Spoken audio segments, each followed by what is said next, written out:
তো এবছর চিন্তা করলাম আমি আমার জন্মদিনটা আমার ছোটবেলার বন্ধু পলাশের বাড়িতে কাটাবো। এর জন্যই স্টেশনে চলে আসলাম এবং স্টেশনে দেখি ট্রেন তখনও আসেনি। অপেক্ষা করতে করতে আশেপাশের মানুষগুলোকে দেখছিলাম এবং আমার কাছে মনে হয় পৃথিবীর সব ধরনের মানুষকে দেখতে পাওয়া যায় স্টেশনে আসলে। অনেকগুলো মানুষ অপেক্ষা করছিলাম, উপর থেকে ঝরা পাতা পড়ছিল, দেখতে বেশ ভালোই লাগলো। হঠাৎ চানাচুরওয়ালা মামাকে চানাচুর বিক্রি করতে দেখে খুব খেতে ইচ্ছা করলো। আমি জানি না কেন স্টেশনে এমন একটা জায়গা যেখানে চানাচুরটা অনেক বেশি মজা হয়, এবং আমি 10 টাকা দিয়ে একটা চানাচুর নিলাম। এরপর একটা ক্ষীরাও খেলাম এবং বলতে না বলতে ট্রেন চলে আসলো এবং খুব সুন্দর কান্ট্রি স্টাইল উপভোগ করতে করতে আমি পলাশের বাড়ির দিকে রওনা দিলাম। ওয়েদারটা বেশ ভালোই ছিল এবং খুব সুন্দর মিষ্টি একটা ঠান্ডা ছিল চারপাশে। যখন যেয়ে পৌঁছায় তখন প্রায় রাত এবং খুব সুন্দর একটা চাঁদ উঠেছিল, কিন্তু আমার ক্যামেরা কোয়ালিটি খারাপ হওয়ার কারণে চারদিকের সাউন্ড এবং চারটা বোঝা যাচ্ছিল না। তারপর আমি পলাশের সাথে বের হয়ে গেলাম বাইক নিয়ে এবং শুনশান রাস্তা দিয়ে আমরা খুব জোরে বাইক চালাচ্ছিলাম, যদিও এখানে খুব একটা বেশি বোঝা যাচ্ছে না। এই পাশে এসে যখন একটু স্পিড কমালো তখন আমি ভিডিও করলাম। তারপর আমরা ধরন্তির দিকে গেলাম। ধরন্তির পানি যদিও তখন শুকিয়ে গিয়েছে, বাট কিছু করার নেই, বেশ ভালোই লাগে। সকালে ঘুম থেকে উঠে পলাশের বাসার ছাদটা দেখলাম, চারপাশে খুব সুন্দর সবুজ, সব দিকে খুব মিষ্টি একটা রোদ উঠেছে। সবাই আমাকে উইশ করলো এবং দেখলাম ছাদে খুব সুন্দর দুটো ফুল ফুটে উঠেছে, মনে হচ্ছে ওরাও আমাকে উইশ করছে। এরপর দেখলাম গ্রামের ছেলেমেয়েরা সবাই মিলে মাটি দিয়ে হচ্ছে যে খুব সুন্দর চুলা বানাচ্ছে। ওদের ক্রিয়েটিভিটি দেখে বেশ অবাক হলাম, আমি তাদেরকে অ্যাপ্রিসিয়েট করলাম। এবং এই জায়গাটা এসে দেখি বেশ সুন্দর সর্ষে ফুল ফুটে রয়েছে। আমি খুব কাছ থেকে কখনো এত সর্ষে ফুল দেখিনি। পলাশ আমাকে বলল আরো কিছুদিন আগে আসলে নাকি আরো সুন্দর দেখা যেত। যাই হোক, এখানে যতটুকু দেখা যাচ্ছে আমার কাছে বেশ ভালোই লাগছিল, চারপাশে খালি হলুদ আর হলুদ। তারপর পলাশ আর আমি চলে গেলাম হচ্ছে আমাদের বিখ্যাত শাহবাজপুরের চা খেতে। শাহবাজপুরের চায়ের সবচেয়ে মজার বিষয় কি জানেন? এখানে সব স্টলে শুধু চাই বিক্রি হয়। তুঘলকি মুঘলকি চা, মাল্টা চা থেকে শুরু করে খুব আজব আজব নামের চা আপনি এখানে পাবেন, এবং এখানে প্রায় প্রতিদিন নাকি লক্ষ টাকার চা বিক্রি হয়। ভাবা যায়? যাই হোক, আমি আশেপাশে দেখছিলাম এবং এই জায়গাগুলোতে বসে বসে মানুষরা চা খায় এবং খুব সুন্দর করে ডেকোরেশন করা, দেখতে বেশ ভালোই লাগছিল। ফ্যামিলি ফ্রেন্ডস অনেকেই আসে খেতে। এবং দেখলাম এখানে একটা ফুচকার দোকানও আছে, যদিও ফুচকা ট্রাই করা হয়নি। আমি চাটা নিলাম, জানি না এই চাটার নাম কি, বাট বেশ মজারই ছিল, খুব অদ্ভুত চা।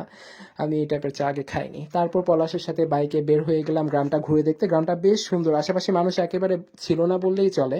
অনেক জোরে জোরে গান গাচ্ছিলাম, কিন্তু আমার গানের গলা অনেক বাজে, তাই গানটা দিলাম না এখানে। কিন্তু বেশ ভালোই লাগছিল, খুব সুন্দর একটা ওয়েদার ছিল, মিষ্টি রোদ মিষ্টি ঠান্ডা। এবং এই জায়গায় এসে দেখি একটা পুকুর, বেশ বড় পুকুর, বাট শীতকাল হওয়ার কারণে শুকিয়ে গিয়েছে, বাট জায়গাটা বেশ সুন্দর, আমার কাছে অনেক বেশি এস্থেটিক মনে হলো। পলাশ বলল যে বর্ষাকালে বা গ্রীষ্মকালের দিকে নাকি এখানে প্রচুর পানি থাকে এবং অনেক মাছও নাকি পাওয়া যায়। তারপর পলাশ আর আমি নেমে পড়লাম গোসল করতে। পুকুরের পানি অনেক ঠান্ডা ছিল, বাট বেশ এনজয় করেছিলাম গোসল করতে। তারপর আমরা লুডো খেললাম বাজি দিয়ে। পলাশ বরাবরের মতো জিতলো এবং আমাদেরকে তাকে টাকা দিতে হলো। ম্যাচটা বেশ মজার ছিল। খাওয়া দাওয়া করে চলে গেলাম আমার শৈশবের জায়গায়, যেখানে আমি আমার জীবন কাটিয়েছি, শৈশবটা কাটিয়েছি। এটা হচ্ছে আমার স্কুল। অনেক বেশি নস্টালজিক হয়ে গেলাম। এটা হচ্ছে স্কুলের মাঠ, এখানে ছেলেমেয়েরা খেলছিল। আমার কাছে বেশ অনেক বেশি ইমোশনাল হয়ে যাচ্ছিলাম আসলে বারবার। এটা হচ্ছে সেই শহীদ মিনার। অনেক স্মৃতি বিজড়িত দিন রয়েছে এখানে।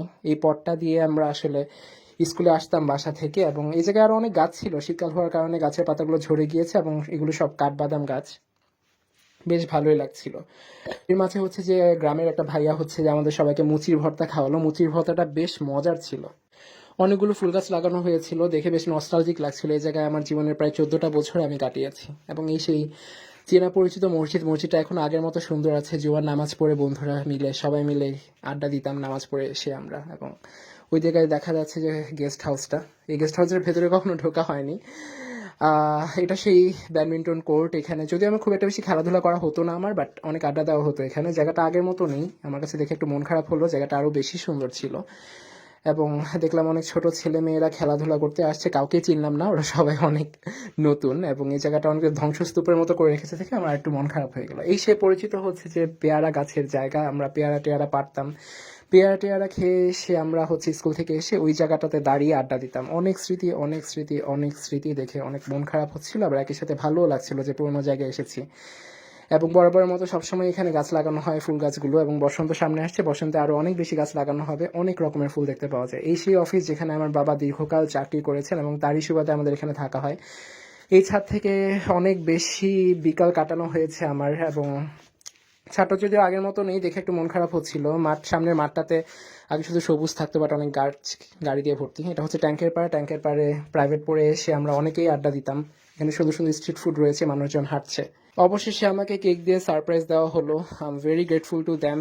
এবং আমরা শেষমেশ খাওয়া দাওয়া করলাম এবং জন্মদিনটা বেশ ভালোই কেটেছিল। এটা হচ্ছে ছাদে একটা তোলা খুব সুন্দর একটা ছবিটা আমার খুব বেশ পছন্দ হয়েছে। সবাই আমার জন্য দোয়া করবেন। টাটা।